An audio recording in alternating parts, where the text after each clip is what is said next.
What's up everybody, my name is Aaron Payne and welcome back to another video. Today we're going to be talking about we're going to be talking about 5 subtle nuance tips to bring your photo game from here to here. And that's in client work, product photography, or even in your own selfie game. But it's kind of late, so I'm going to let future Aaron take care of this. So I'll see you tomorrow. 3, 2, 1, cue a time lapse.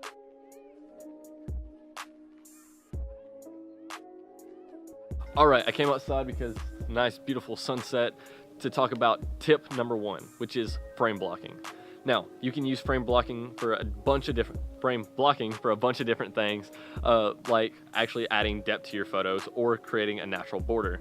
As you can see in this photo that I have of a river that I took, you can see I actually used 2 twigs to make a natural border on where to look. Now this also makes depth, but you can also use this in things like product photography or in portraits as well. I have in my product photography as this photo I took here of some cards, which I'm actually doing a giveaway of if you want to go jump onto my Instagram and go find the picture of that. I used another deck of cards that's gold to actually make a golden light border, kind of like a gradient, and you can use that to block the frame and add some cool dynamic as well.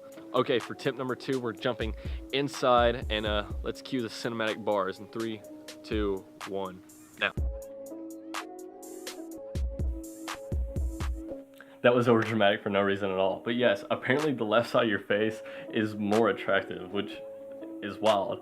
And from what I read, Harvard graduates actually did research on this topic, and the reason that your face is more attractive on the left side is due to the structure of your skull in the first place. Now you guys can go find articles to read up on yourself, and if there's something I'm missing, you can let me know. But what I found is actually in the cheekbone and the jawbone is actually more prominent and intense. So if you're taking photos yourself or for other people, try to get the left side of their face to show, chin up obviously, because you want everything to look nice and confident.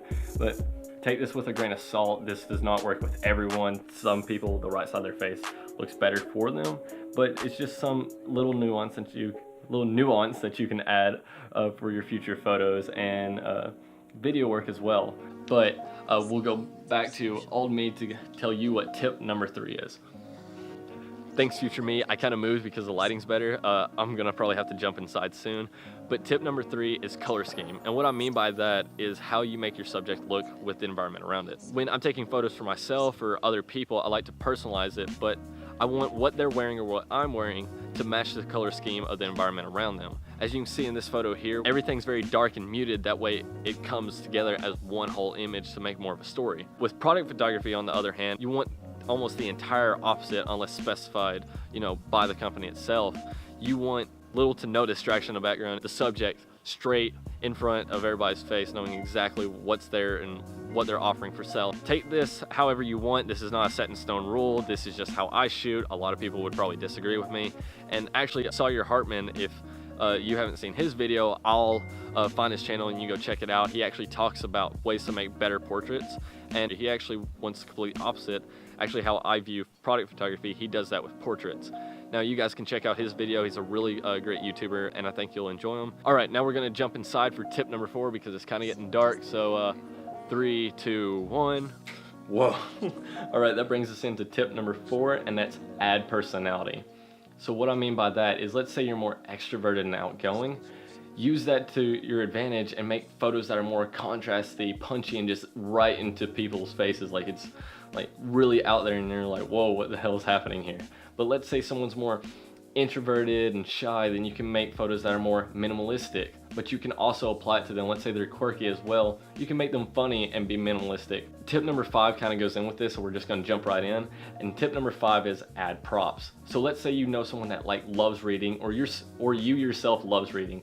Go to a library, use the leading lines of the bookshelf to create a framing for your photo without frame blocking, or you can use that as well. And you can use this to make the photo more personal to them. They love reading, they can be more quirky with the photo, they can be more smart and intelligent with showing seriousness. But also, if you're opposite of that, let's say you like something that's more outgoing, let's say sports or anything like that, like you're a skydiver and you're really extreme, then you can take all these tips and then apply it to that, make something that's more in your face. Now, I'm very extroverted, and so here's a photo I took of me in my garage.